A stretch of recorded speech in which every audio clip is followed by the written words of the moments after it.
Hi everybody, it's February 4th, 2026.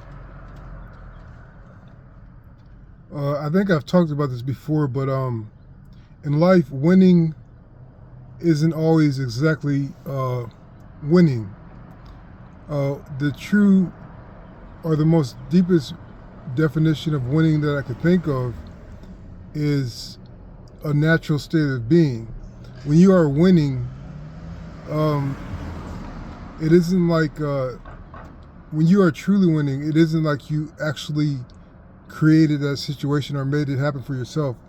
When you are truly winning, the events of your life, your experience, your perception, your path has been given to you by God, and that's when you are truly winning. It's not saying that you aren't skilled or that you aren't capable of creating a victory with your own efforts, but when you are truly willing, you are blessed with grace, because no matter what you are putting out, as long as you, for the most part, as long as you are trying to remain a good and loving person, no matter what you put out, when it's your time to win, it's going to come up aces all the time. When you are truly winning, you will elevate and transcend over the barriers that have been holding you back for however long they have been holding you back for. That's when you are truly winning. And of course, it doesn't last forever. It doesn't last like to wear out its welcome, and that's just the nature of how things are in this world. Things have, as I say, things have their seasons. Even the good things have their seasons. The bad things, or the challenging things, have their seasons, and that's just the way it is. And the goal should not be to be able to make it through the seasons just to get to the good ones. Enjoying your life through any season is a matter of creating a metering system. As long as you're taking steps along that metering or that metered system that you are trying to live by, as long as everything is all for the good, that's how you enjoy every season. That's how you accomplish in every season. So this gets me to thinking for accounting for situations. And it's more creative than you would think. So accounting for situations is when a situation is done and you are left with the results. You may think that you are trying to turn your opinion about everything into a positive end, into a positive conclusion. And many times that is possible, but that's not the aim. The aim is when you are consolidating or accounting for the solution or the end product of a situation, the first thing that should be looked for is the truth of the situation, about the potential wisdom that it could bestow upon you.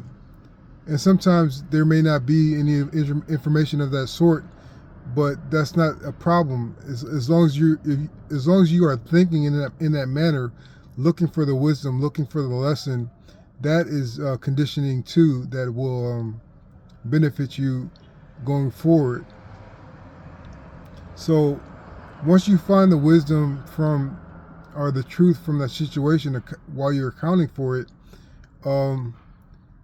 it's best to look back and see if things are repeating, or to remember it and see if you acknowledge this same result going forward, and you learn from it then consequentially in a compoundedly in a compounded fashion.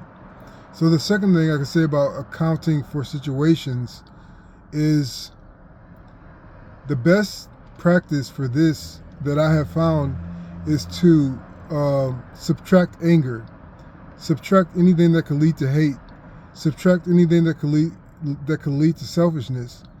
No matter if you have been done wrong, or if you were in the wrong, or if you have been disrespected, the way to resolve many situations is trying to erase the rationale for becoming an angry person about what has happened, for becoming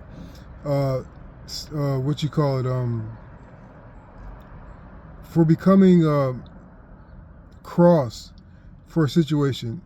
If you subtract this from the outcome, from the accounting of the situation, the patience that you gain, the viewpoint that you gain usually leads you to being able to glide over situations in the future that are going to try to trip you up and drag you down with them.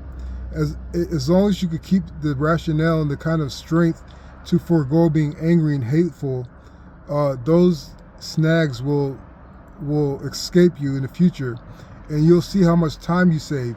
You see how much stress you save. You might start looking younger. You might start enjoying life a little bit more if you could forego giving into anger. And the last thing I can say about accounting for situations is, I guess you could say, trying to train yourself to give when you are put on the pedestal to receive. It's not about trying to keep a humble image. It's not trying to be like altruistic all the time. But when you are put on the pedestal and you are in a position of receiving, turning around immediately and giving, not necessarily giving back, but just giving, paying it forward, losing something that you have held on that could be beneficial to someone or something else.